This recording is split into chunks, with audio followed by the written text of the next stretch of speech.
Pernah nggak sih Anda ngerasa cuma kayak sekrup kecil di dalam sebuah mesin raksasa di kantor? Atau justru sebaliknya, ngerasa jadi bagian dari sesuatu yang jauh lebih besar dari diri Anda sendiri? Nah, hari ini kita bakal bedah bareng soal dinamika yang seru banget ini antara kita sebagai individu dan organisasi tempat kita bernaung. Gimana caranya biar ketemu harmoninya? Coba dibayangin, ada seorang pemain biola yang jago banget. Main sendiri aja suaranya udah indah kan? Tapi, keajaiban yang sesungguhnya itu baru muncul waktu dia gabung sama puluhan musisi lain dalam satu orkestra. Bareng-bareng, mereka bisa bikin sebuah simfoni yang megah. Sesuatu yang nggak mungkin banget bisa diciptain sendirian. Nah, itulah kekuatan sebuah organisasi. Oke, jadi ini dia peta perjalanan kita. Pertama, kita bakal zoom in. Kita selami dulu apa itu sistem operasi manusia. Terus, kita zoom out, kita lihat gambaran besarnya yaitu ekosistem organisasi. Dan yang terakhir, kita akan coba cari tahu gimana caranya nemuin pasangan sempurna antara keduanya. Yuk, kita mulai dengan ngebongkar source code alias kode sumbernya manusia di tempat kerja. Ada 4 asumsi dasar yang kalau kita paham, ini benar-benar bisa ngebuka rahasia di balik setiap interaksi dan keputusan yang ada di kantor. 4 pilar ini bisa dibilang adalah fondasi dari semua perilaku dalam organisasi. Coba kita bedah satu persatu ya, biar kita makin ngerti apa sih yang sebenarnya bikin orang-orang di sekitar kita itu bergerak. Prinsip yang pertama, kita semua ini edisi terbatas. Nggak ada 2 orang yang benar-benar sama persis. Dan ini bukan cuma soal kepribadian introvert atau extrovert ya, tapi jauh lebih dalam. Cara kita belajar, cara kita ngadepin stres, semuanya itu unik. Nah, inilah kenapa pendekatan manajemen yang pukul rata, yang kaku, seringkali nggak berhasil. Biar gampang, bayangin aja tiap karyawan itu kayak smartphone. Dari luar mungkin kelihatannya sama, tapi aplikasi yang diinstal alias pengalamannya beda. Kapasitas memori atau kemampuannya beda. Bahkan wallpaper atau kepribadiannya pun beda-beda. Kalau kita memperlakukan semuanya sama, ya kita sama aja kayak lagi menyia-nyiakan potensi unik mereka. Lanjut ke prinsip kedua, yaitu manusia seutuhnya.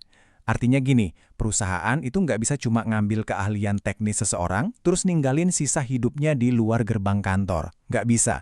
Kita ini bawa seluruh paket kehidupan kita ke tempat kerja. Senengnya, sedihnya, apa yang terjadi di rumah pasti ngaruh ke performa di kantor. Begitu juga sebaliknya.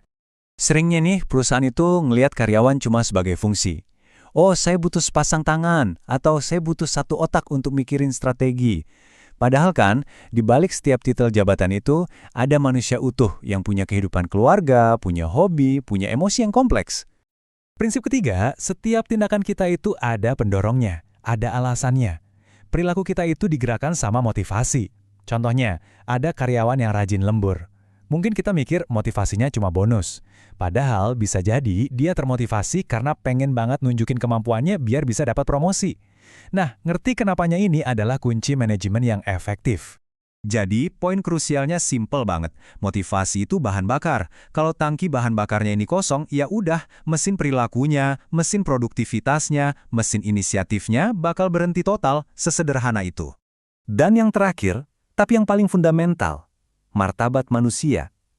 Ini bukan cuma soal etika baik buruk loh, tapi juga soal hasil. Ketika orang merasa dihargai, bukan sebagai alat tapi sebagai mitra kerja, mereka pasti bakal ngasih yang terbaik dari diri mereka. Mereka itu bukan sekedar faktor produksi, mereka adalah partner dalam meraih kesuksesan. Oke, tadi kita udah ngertiin individunya. Sekarang, yuk kita geser sedikit, kita lihat gambaran yang lebih besar, organisasinya itu sendiri. Sebuah organisasi itu sebenarnya kayak ekosistem hutan, hidup, bernafas, dan semuanya saling terhubung. Ada jejaring hubungan yang kelihatan, kayak bagan organisasi formal. Tapi ada juga yang nggak kelihatan, kayak obrolan santai pas makan siang yang kadang lebih berpengaruh. Satu keputusan di satu departemen, itu bisa bikin riak ke seluruh perusahaan. Persis kayak nebang satu pohon yang bisa ganggu keseimbangan seluruh hutan. Terus, apa dong lem yang merekatkan ekosistem ini? Jawabannya adalah kepentingan bersama. Ini tuh kayak pernikahan yang saling menguntungkan. Organisasi butuh talenta, ide, dan energi kita buat bisa maju. Di sisi lain, kita juga butuh organisasi buat kebangun karir, dapat gaji, dan ngerasa berarti. Nah, pas kepentingan ini sejalan, disitulah sinergi yang luar biasa bakal tercipta. Oke, jadi kita udah punya individu yang unik-unik banget, dan di sisi lain kita punya organisasi yang super kompleks. Terus gimana cara nyatuin keduanya biar harmonis? Nah, jawabannya ada di satu konsep kunci, person-organization fit. Person Organization Fit atau biasa disingkat PO Fit itu intinya soal keselarasan nilai. Simpelnya, ini soal klik atau enggaknya kita sama budaya perusahaan. Coba deh, hal yang menurut Anda penting, misalnya kreativitas, kolaborasi, atau mungkin stabilitas, itu sama nggak sih sama yang dianggap penting sama perusahaan? Ini bukan lagi soal skill, tapi lebih ke chemistry budaya. Pernah kan ngerasain momen di mana Anda ngerasa, wah ini gue banget tempatnya? Gini deh, kalau nilai-nilainya udah selaras, kalau PO-Fit-nya tinggi, hasilnya bisa luar biasa. Tapi sebaliknya, kalau nilainya malah tabrakan, itu ibaratnya kayak kita maksa jalanin aplikasi iOS di HP Android. Nggak bakal bisa. Bayangin aja seorang seniman yang cinta kebebasan kreatif, terus kerja di perusahaan yang super birokratis dan kaku. Wah, konflik batinnya pasti gede banget. Dan itu bakal nguras energi dan performanya. Nah, setelah kita jalan-jalan dari ngelihat sisi individu, ke sisi organisasi, terus ke titik temunya, jadi apa sih pelajaran utamanya? Kenapa semua ini penting banget buat kita pahami? Pada akhirnya, kesuksesan sebuah organisasi itu bukan cuma tentang sistem yang canggih atau strategi yang brilian. Ya, itu semua penting. Tapi fondasi paling dasarnya adalah kemampuan kita untuk melihat dan memperlakukan manusia sebagai manusia di dalam sistem itu.